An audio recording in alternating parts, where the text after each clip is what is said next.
Eh bien bonjour, je suis Frédéric Boran et je vais vous présenter dans cette vidéo la seconde structure itérative à maîtriser, à savoir la structure while. While signifie en algorithmique tant que. Je vous ai expliqué dans le for que en fait le for était utile quand vous saviez a priori combien de fois vous alliez faire un traitement. Ici en fait le while va servir dans le cas opposé, à savoir vous ne savez pas combien de fois faire le traitement. On va afficher ça, itération là, un certain nombre de fois, et c'est l'utilisateur qui va décider d'arrêter l'affichage. Je vais lui poser, en fait, j'ai déclaré deux variables, une chaîne et puis un entier, i. Mon i va me permettre de savoir, en fait, de compter combien de fois j'ai fait mon opération, et je vais lui dire d'abord, je vais commencer par lui dire, est-ce que vous voulez commencer à faire l'opération? Je vous rappelle, hein, si vous regardez bien la vidéo, que dans un while, dans un tant que, la condition doit être absolument, et j'insiste sur l'absolument, initialisé avant le premier test. Tout simplement parce que le while, en fait, il va s'écrire comme ça, tant que la réponse est égale à oui, petit o,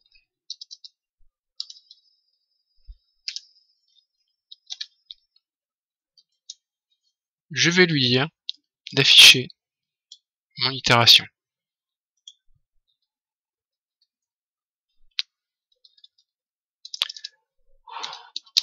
Voilà, j'ai enlevé mon insert. Voilà, on y arrive. Donc tant que ma réponse est à O, j'affiche ça, et après donc je ferme, mon accolade. Alors regardez ce que j'ai écrit, donc je lui dis est-ce que vous voulez commencer, rep égale, donc dans rep maintenant j'ai soit O, soit N, soit autre chose, et j'écris en fait, tant que rep est égal à O, je fais mon affichage.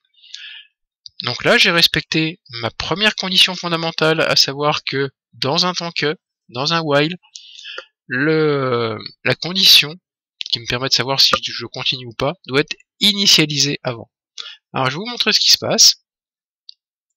Regardez bien, si je mets oui, je pars sur une boucle infinie, que je vais arrêter, tout simplement parce que je n'ai pas respecté ma deuxième condition, à savoir que dans mon tant que, ma condition doit pouvoir éventuellement être modifiée. Or ici, si vous regardez, je ne touche pas à rep. Donc dans tous les cas, en fait, mon rep, si je suis rentré dedans, dans ma boucle, c'est que mon rep est égal à O. Et si je ne sors et ne modifiant pas mon rep, il n'a aucune raison de me la modifier. Donc est-ce que rep égale oui, égale O, j'affiche mon itération, je reviens là et je repose la question, mais comme rep n'a pas bougé, je vais partir dans une boucle infinie. Donc ce qu'on va faire, c'est un CTRL-C de ça, un CTRL-V ici.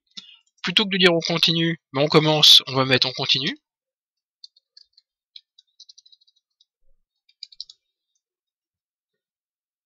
Et là maintenant, potentiellement, mon rep peut évoluer. Donc si je mets oui, itération 1, est-ce qu'on continue? Si je mets oui, itération 2, est-ce qu'on continue? Non. Et là je m'arrête. Ce qui est fondamental aussi avec le while, c'est que si je mets non tout de suite, on arrête. D'accord?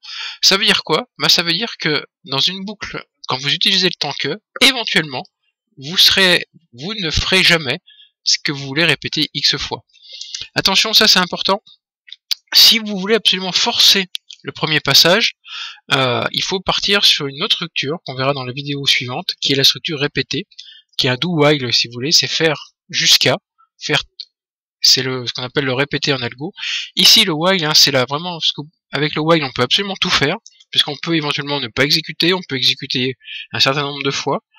Donc while, moi j'ai tendance à dire que c'est un peu la boucle universelle, avec ça vous faites tout ce que vous voulez. S'il n'y en a qu'une à connaître sur les trois qu'on verra, à savoir le for, le while et le do while, c'est vraiment le while. Avec ça vous faites tout. Alors, des fois c'est un peu lourd évidemment, mais avec ça vous en sortirez toujours. En respectant, donc je le répète, deux choses fondamentales. La condition que vous mettez dans votre boucle, elle doit être initialisée avant. Et, deuxième chose, la condition qui est là doit pouvoir être modifiée, potentiellement, dans votre boucle. Si vous ne respectez pas l'une des deux conditions, votre boucle tant que, votre boucle while ne pourra pas fonctionner. Merci.